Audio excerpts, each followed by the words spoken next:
안녕하세요. 이번 시간에는 지난 시간에 이어서 우리가 아는 성탄절의 이야기와 다른 것에 대해서 얘기를 해보려고 합니다. 첫 번째는 제가 소설을 쓰면서 예수님이 골고다의 십자가를 지고 갈 때 십자가 모양이 아니라 가로기둥만 짊어지고 올라갔다라고 묘사를 했습니다. 이거는 많은 신학자들이 동의하는 그런 내용입니다.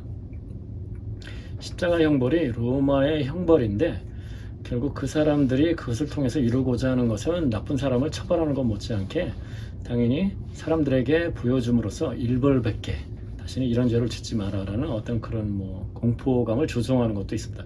즉 굉장히 높이 세워서 많은 사람들이 볼 수 있게 만들어야 됩니다. 그래서 사실은 영화 같은 데도 보면은 그 십자가에 달린 예수님의 모습을 봤을 때 굉장히 높이 달려 있는 것들을 볼 수가 있습니다. 성화도 마찬가지죠. 자, 이렇게 높이 달렸다는 얘기는 굉장히 길다라는 얘기고요. 그리고 마찬가지로 안정성을 위해서 굉장히 두꺼웠다라고 생각할 수가 있습니다. 즉 그래서 사람이 그 두껍고 긴 것을 직접 메고 올라왔다라고는 생각할 수가 없습니다. 그래서 실제로 그 처형 장소까지는 가로기둥만을 메고 올라가고 그 다음에 처형 장소에 도착해서 세로 기둥과 연결시키고 그곳에 매달았다라고 생각할 수가 있습니다. 그리고 이제 제가 소설에는 동방박사들을 2명으로 그렸습니다. 근데 많은 사람들이 그 3명이 동방박사라고 생각을 하고 알려져 있습니다. 사실 성경에는 동방박사가 몇 명인지에 대한 얘기는 나오지 않습니다. 그렇지만 우리가 보통 3명이라고 생각하는 이유는 그들이 가지고 온 선물이 황금과 유향과 몰약, 즉 3사람이 하나씩 가져왔다라는 어떤 가정하에서 3명이라고 하지만 성경에는 그런 얘기가 전혀 없습니다. 저는 그래서 일부러 2명이라고 하고 사실은 성경에는 없다라는 말씀을 드리려고 했습니다.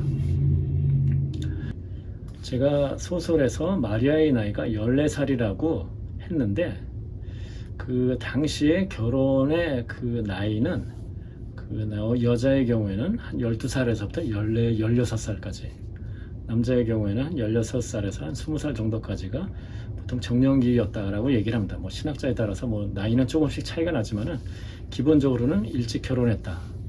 이런 것들은 우리나라의 옛날이나 다른 나라의 문화를 봤을 때도 아마 많은 분들이 공감을 할 것 같습니다. 그래서 저는 한 그 중간쯤으로 생각을 해서 14살에 결혼한 것으로 그렇게 그렸습니다. 그 여자들, 우리 남편들에게 존댓말을 다 하는 것으로 나옵니다. 그래서 그 마리아의 엄마도 그러고 빌립의 아내도 그러고 남편에게 존댓말을 쓰는 것으로 썼는데 마리아는 남편 요셉에게 반말을 하는 것으로 썼습니다.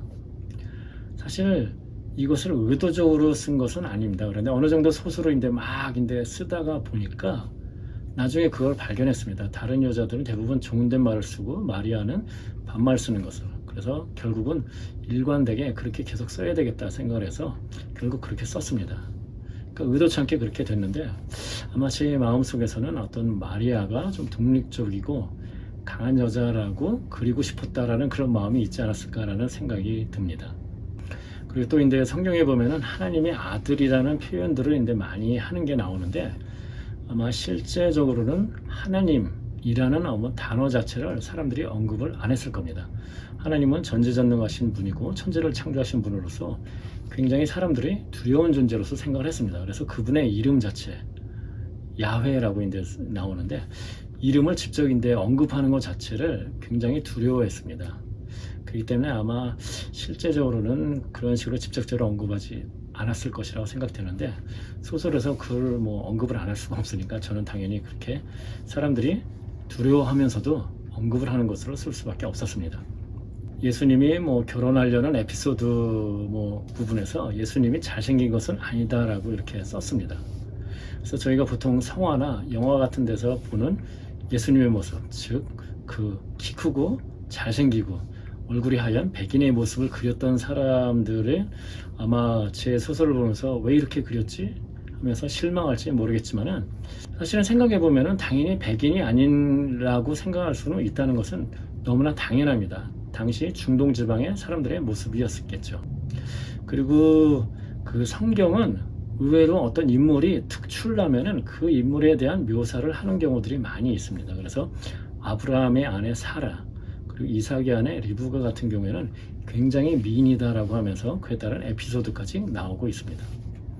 그리고 이스라엘의 첫 번째 왕이었던 사울 왕의 경우에는 성경이 어떻게 그리고 있냐면은 이스라엘에 더 준수한 자가 없고 키가 다른 사람들보다 머리 하나는 더 있는 정도로 컸다라고 이렇게 얘기를 합니다. 굉장히 멋있는 사람이다라고 그리고 있죠. 반면에 이제 예수님의 경우에는 그 복음서에 예수님에 대한 얘기들이 굉장히 많이 나옵니다.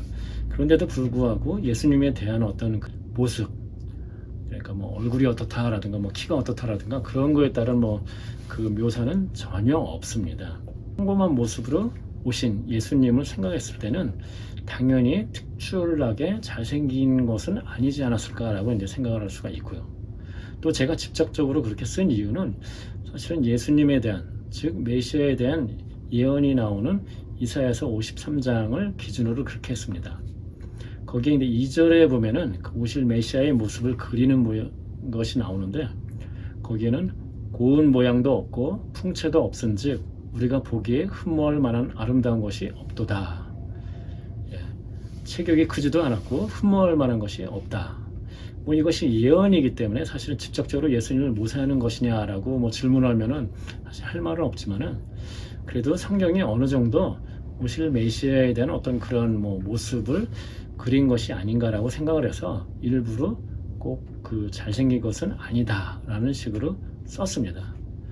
그래서 어떻게 보면 그런 측면에서 우리가 보통 보는 어떤 영화나 성화에서의 모습이 실제가 아닐 가능성이 있다는 것도 여러분에게 알려드리기 위해서 일부러 그렇게 썼습니다. 그래서 오늘은 여기까지 하겠습니다. 감사합니다.